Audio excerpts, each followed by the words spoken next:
There's a great big elephant in the room called the economy. So let's start talking about that. I wanted to give you a current picture of the economy. That's what I have behind myself. But of course, what we have to remember is this. And what we have to think about is when you're dancing in the flames, what's next? So what I'm going to try and do in the next 17 and a half minutes is I'm going to talk first about the flames, where we are in the economy, and then I'm going to take 3 trends that have taken place at TED over the last 25 years and that will take place in this conference, and I will try and bring them together. And I will try and give you a sense of what the ultimate reboot looks like. Those 3 trends are the ability to engineer cells, the ability to engineer tissues, and robots. And somehow it'll all make sense. But anyway, let's start with the economy. There's a couple of really big problems that are still sitting there. One is leverage. And the problem with leverage is it makes the US financial system look like this.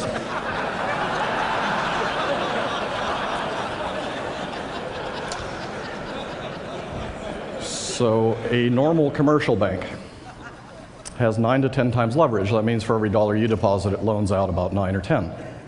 A normal investment bank is not a deposit bank, it's an investment bank. It has 15 to 20 times. It turns out that B of A in September had 32 times, and your friendly Citibank had 47 times. Oops.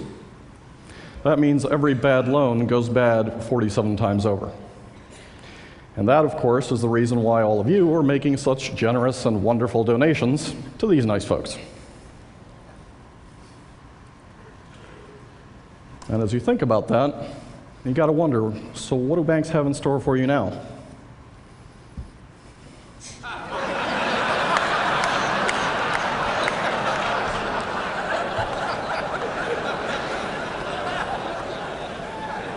It ain't pretty. Well, the government, meanwhile, has been acting like Santa Claus. We all love Santa Claus, right? But the problem with Santa Claus is when you look at the mandatory spending of what these folks have been doing and promising folks, it turned out that in 1967, about 38% was mandatory spending on what we call entitlements. And then by 2007, it was 68%. And we weren't supposed to run into 100% until about 2030. Except we've been so busy giving away $1 trillion here, $1 trillion there, that we've brought that date of reckoning forward to about 2017. And we thought we were going to be able to lay these debts off on our kids, but guess what? We're going to start to pay them. And the problem with this stuff is now that the bills come due, it turns out Santa isn't quite as cute when it's summertime, right?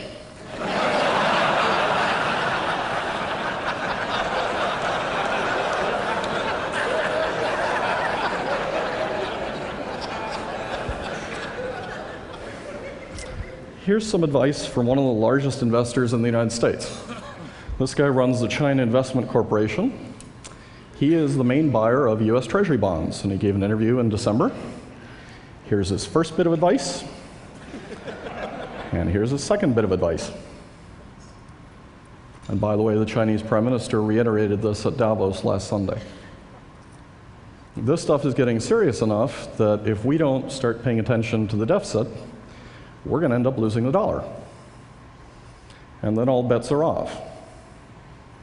Let me show you what it looks like. I think I can safely say that I'm the only trillionaire in this room. This is an actual bill, and it's $10 trillion. And the only problem with this bill is it's not really worth very much. That was $8 last week, $4 this week, $1 next week. And that's what happens to currencies when you don't stand behind them. So the next time that somebody as cute as this shows up on your doorstep, and sometimes this creature is called Chrysler, and sometimes Ford, and sometimes whatever you want, you've just got to say no. And you've got to start banishing a word that's called entitlement. And the reason we have to do that in the short term is because we have just run out of cash. If you look at the federal budget, this is what it looks like. The orange slice is what's discretionary. Everything else is mandated. It makes no difference if we cut out the bridges to Alaska in the overall scheme of things.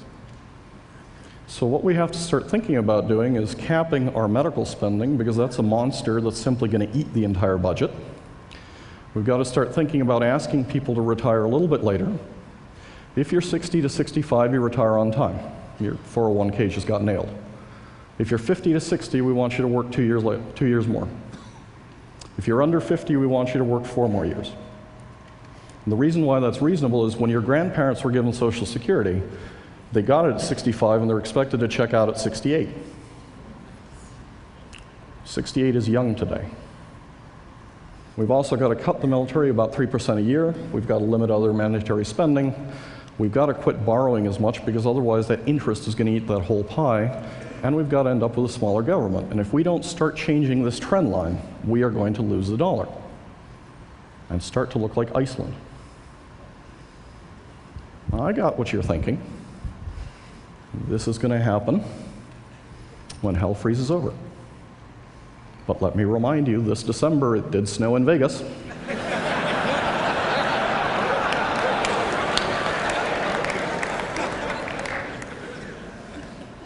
Here's what happens if you don't address this stuff.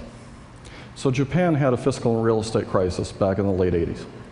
And its 225 largest companies today are worth 1/4 of what they were 18 years ago. We don't fix this now, how would you like to see a Dow 3500 in 2026? Because that's the consequence of not dealing with this stuff. And unless if you want this person to become the CFO, not just of Florida, but the United States, we better deal with this stuff. That's the short term, that's the flame part. That's the financial crisis. Now, right behind the financial crisis, there's a second and bigger wave that we need to talk about. That wave is much larger, much more powerful, and that's, of course, the wave of technology. And what's really important in this stuff is, as we cut, we also have to grow. Among other things, because venture-backed startup companies are 0.02% of US GDP investment, and they're about 17.8% of output. It's groups like that in this room that generate the future of the US economy, and that's what we've got to be growing. We don't have to keep growing these bridges to nowhere. So let's bring a romance novelist into this conversation.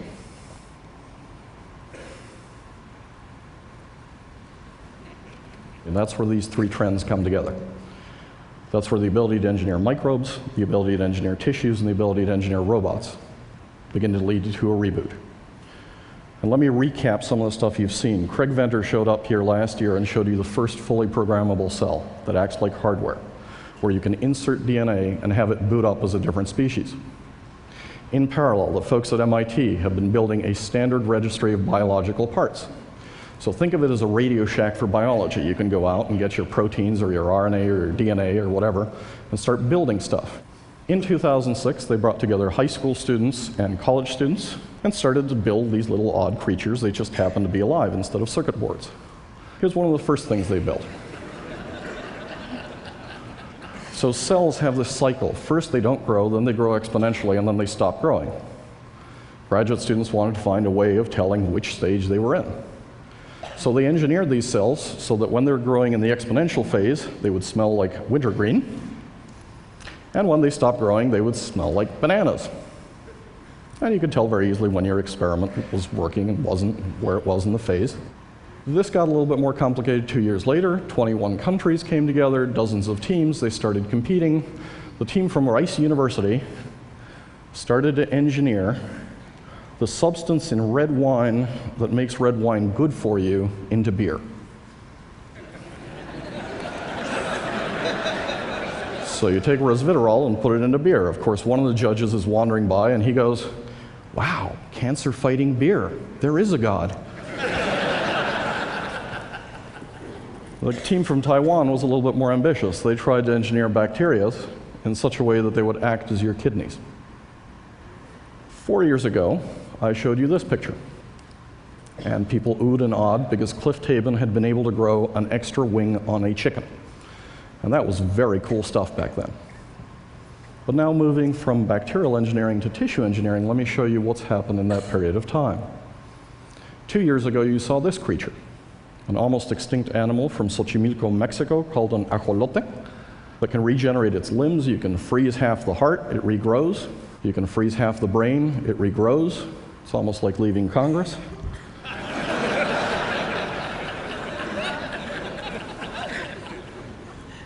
But now you don't have to have the animal itself to regenerate, because you can build cloned mice molars in petri dishes. And of course, if you can build mice molars in petri dishes, you can grow human molars in petri dishes. This should not surprise you, right? I mean, you're born with no teeth. You give away all your teeth to the tooth fairy. You regrow a set of teeth. But then if you lose one of those second set of teeth, they don't regrow unless if you're a lawyer.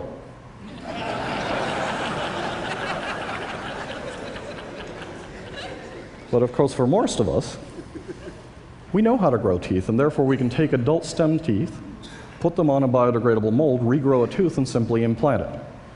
And we can do it with other things. So a Spanish woman who was dying of TB had a donor trachea. They took all the cells off the trachea. They spray painted her stem cells onto that cartilage. She regrew her own trachea, and 72 hours later it was implanted. She's now running around with her kids.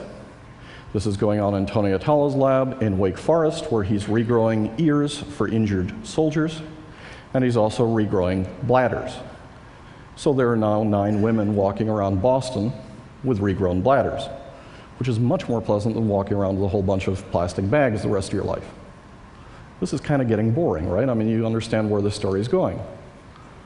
But it gets more interesting. Last year, this group was able to take all the cells off a heart, leaving just the cartilage. Then they sprayed stem cells onto that heart from a mouse. Those stem cells self-organized, and that heart started to beat. Life happens. This may be one of the ultimate papers. This was done in Japan and in the US, published at the same time, and it rebooted skin cells into stem cells last year. That means that you can take the stuff right here and turn it into almost anything in your body. And this is becoming common. It's moving very quickly. It's moving in a whole series of places. Third trend, robots. Those of us of a certain age grew up expecting that by now we would have Rosie the robot from the Jetsons in our house. And all we've got is a Roomba. We also thought we'd have this robot to warn us of danger. Didn't happen. These were robots engineered for a flat world, right? So Rosie ran on skates, and the other one ran on flat threads. If you don't have a flat world, that's not good, which is why the robots we're designing today are a little different. This is Boston Dynamics Big Dog. And this is about as close as you can get to a physical Turing test. Okay, so let me remind you, a Turing test is where you've got a wall. You're talking to somebody on the other side of the wall, and when you don't know if that thing is human or animal, that's when computers have reached human intelligence. This is not an intelligence Turing test, but this is as close as you can get to a physical Turing test. And this stuff is moving very quickly, and by the way, that thing can carry about 350 pounds of weight. These are not the only interesting robots. You've also got flies, the size of flies, that are being made by Robert Wood at Harvard. You've got sticky bots that are being made at Stanford. And as you bring these things together, as you bring cells, biological tissue engineering, and mechanics together, you begin to get some really odd questions. In the last Olympics, this gentleman, who had several world records in the Special Olympics, tried to run in the normal Olympics. The only issue with Oscar Pistorius is he was born without bones in the lower part of his legs. He came within about a second of qualifying. He sued to be allowed to run, and he won the suit, but didn't qualify by time. Next Olympics, you can bet that Oscar or one of Oscar's successors is going to make the time. And 2 or 3 Olympics after that, they are going to be unbeatable. And as you bring these trends together, and as you think of what it means to take people who are profoundly deaf, who can now begin to hear, I mean, remember the evolution of hearing aids, right? I mean, your grandparents had these great big cones, and then your parents had these odd boxes that would squawk at odd times during dinner.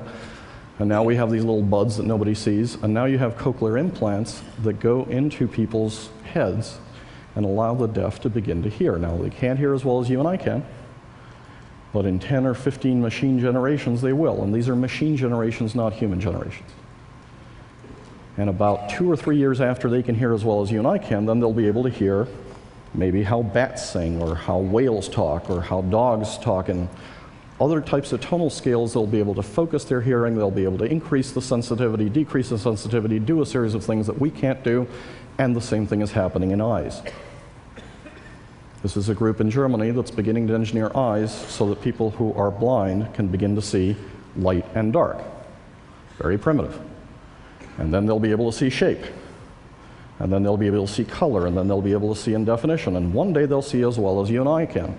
And a couple of years after that, they'll be able to see an ultraviolet, they'll be able to see an infrared, they'll be able to focus their eyes, they'll be able to come into a micro focus. They'll do stuff you and I can't do. All of these things are coming together, and it's a particularly important thing to understand as we worry about the flames of the present, to keep an eye on the future. And of course, the future is looking back 200 years, because next week is the 200th anniversary of Darwin's birth. And it's the 150th anniversary of the publication of The Origin of the Species. And Darwin, of course, argued that evolution is a natural state.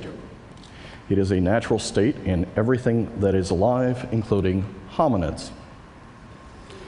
There have actually been 22 species of hominids that have been around, have evolved, have wandered in different places, and have gone extinct. It is common for hominids to evolve.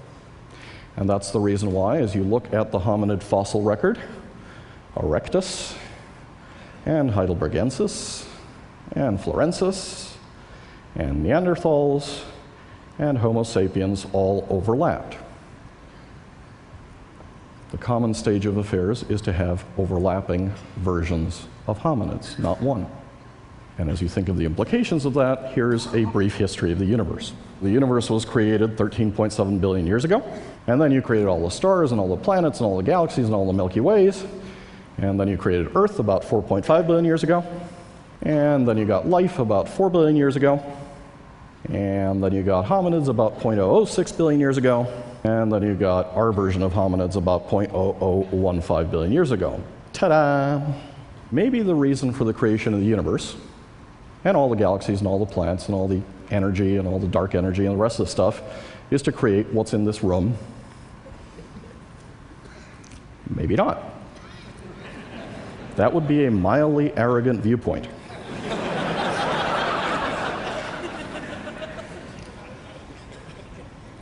So if that's not the purpose of the universe, then what's next?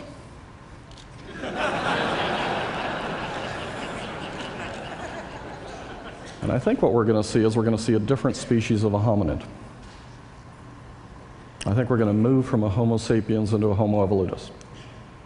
And I think this isn't 1,000 years out. I think most of us are going to glance at it, and our grandchildren are going to begin to live it. And a Homo evolutus brings together these three trends into a hominid that takes direct and deliberate control over the evolution of his species, her species, and other species. And that, of course, would be the ultimate reboot. Thank you very much.